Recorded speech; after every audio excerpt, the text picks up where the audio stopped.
신라젠을 한번 보겠습니다. 신라젠 같은 경우 최근에 문의도 이제 많이 주시는 종목이어서 뭐 진행되는 상황이나 이런 부분들을 간략하게 말씀을 드려야 될 것 같아요. 그동안 신라젠에 대해서도 영상을 몇 번 이제 올려드렸습니다. 어차피 지금 신라젠은 그 팩400의 모멘텀으로 움직였었기 때문에 앞으로도 그 결과가 중요한데, 사실 최근에 보시면은 신라젠 주가가 많이 밀렸잖아요. 근데 그거는 이제 신라젠 탓은 아니에요.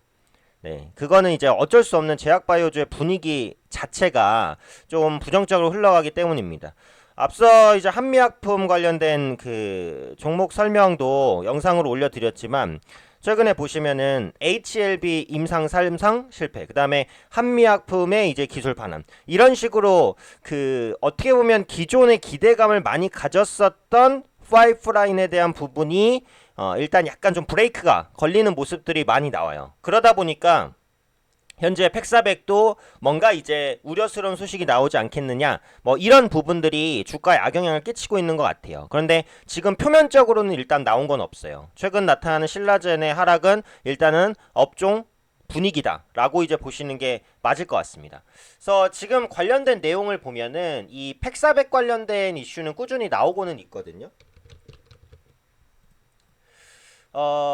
지난달 말에 그 이게 이제 간암 환자 대상으로 한 항암 바이러스잖아요.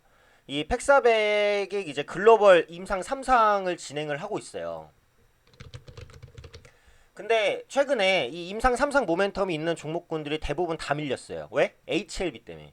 HLB가 이제 3상에서 실패했다, 이런 자극적인 기사가 나왔고, 근데 이제 진양권 회장은 그게 실패는 아니다.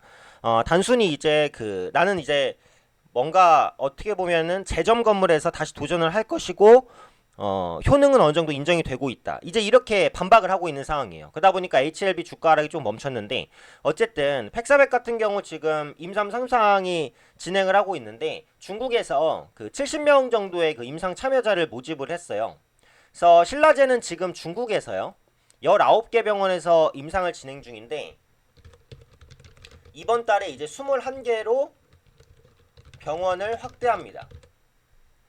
그래서 이제 임상군을 조금 더 이제 넓혀서 진행한다라고 보시면 될 것 같아요. 그래서 임상 3상에 참여하는 그 자격 조건은 간암 표준 치료법인 넥사바를 복용하지 않은 차일드 퍼 A 등급 환자군이라고 밝혀져 있습니다. 그래서 결국은 이제 임상 3상 관련된 성과가 나는지, 이 부분이 가장 중요한 것이고, 그 신라젠 같은 경우 이제 총 임상 3상에서 600명의 환자를 대상으로 하는데요. 여기서 중국을 포함해서 지금까지 한 460에서 70명 정도 환자를 모집한 것으로 알려져 있어요. 그래서 임상 3상이 이제 본격적으로 진행이 될 것이다, 이 정도로 이제 판단을 해주시면 될 것 같아요. 그래서 지금 중국에서 한 60명 정도 환자에게 약물이 투여가 됐고, 10명 정도가 검사에 참여를 하고 있다라고 이제 신라젠 관계자가 밝혔어요. 그래서 올해 연말까지는 확실하게 중국에서 임상 3상 환자 모집이 완료가 되지 않을까라고 이제 판단을 하고 있는 거예요. 그래서 이 팩사백에 대한 성과는 내년 정도에는 어느 정도 좀 확인할 수 있지 않을까라는 생각이고, 그러니까 보시면은 이게 있어요. 그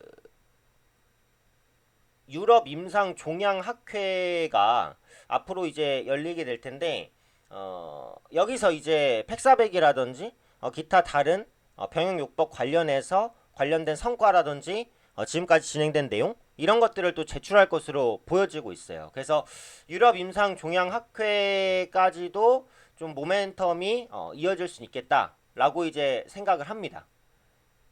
근데 이제 어찌되었던 간에 지금 상황에서는 제약바이오주에 대한 분위기 악화, 이런 부분 때문에 신라젠이 좀 많이 밀렸다라는 거죠. 그리고 예전에 아시겠지만 팩사백 관련해서 루머 내용도 좀 많이 있었어요. 그쵸? 팩사백의 효능이 뭐 없다라든지 뭐 이런 식으로. 그래서 그때 주가 충격이 한번 사실은 반영이 됐기 때문에, 지금 상황에서 팩사백이 향후 시판 기대감이나 이런 부분들이 조금만 커져도 주가는 빠른 반등을 보일 수도 있다라고 생각을 합니다. 근데 지금 기술적으로만 보면은 하락 추세고 5일 이평선도 이탈했고, 이게 완전히 역배열이기 때문에 기술적으로는 추가 하락 가능성이 높기는 해요. 그래서 사실은 이런 시기에서 가장 중요한 전략은 일단은 자르고 밑에서 재매수한 전략이 좋긴 합니다. 근데 개인 투자자분들께서는 이제 그런 전략을 취하기가 조금 어렵기 때문에, 그리고 신라제는 그동안 분위기 악화로 인해서 밀린 부분이 있기 때문에 지금은 홀딩하신 분에 한해서는 조금 보유하시면서 흐름을 보시는 게 나을 수도 있겠다는 생각은 들어요. 근데 이게 기술적으로 좀 중요한 가격대가 45,000원대거든요. 이게 지금 2008년 들어서 최저가, 네, 2008년 들어서 이제 8월 정도에 7, 8월 정도에 이제 최저가가 이때 찍혔어요. 그래서 여기가 강력한 지지 라인이라고 보셔야 되는데 지금 그 가격까지 그렇게 많이 남지는 않았거든요. 그러니까 이게 45,000원은 무조건 지켜줘야 됩니다. 45,000원을 만약에 이탈하게 됐다면 그때는 정말 한번 자르고 가는 게 기술적으로 맞기는 해요. 근데 웬만해서는 이제 45,000원까지는 이탈하지 않겠지라는 생각을 가지고 이제 가는 건데, 배열상으로는 역배율이어서 조금 위험합니다. 근데 지금까지 밀린 게 어쨌든 이 팩사백 관련된 내용보다는 분위기니까 지금은 매도하기도 사실은 조금 애매한 위치라고 생각을 하고 있어요.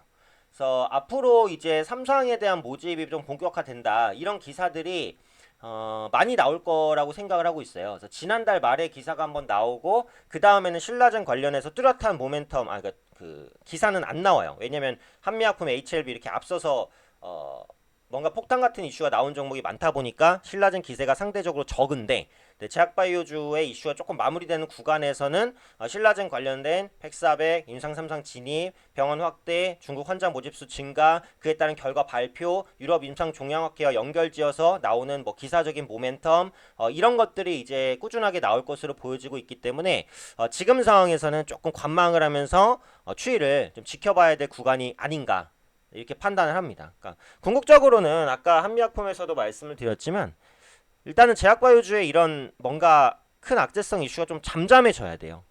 그래야지 제약바이오주, 그 다음에 신라젠을 포함한 바이오 제약 관련주들이 좀 바닥을 다지고 올라갈 수 있을 거라고 생각을 합니다. 그래서 지금은 어떻게 보면은 고난과 역경의 시기를 좀 지나는 약간 보릿고개 같은 시기니까 이 시기에서는 나오는 이슈에 조금 더 민감하게 반응을 하시면서 다른 이슈로 인해서 흔들리는 건 조금 감수를 하시고 팩사벤 관련된 내용들이 어떤 것들이 나오는지 이런 부분들을 좀 면밀히 체크하시는 게 더 중요하다, 네, 이렇게 말씀드리도록 하겠습니다.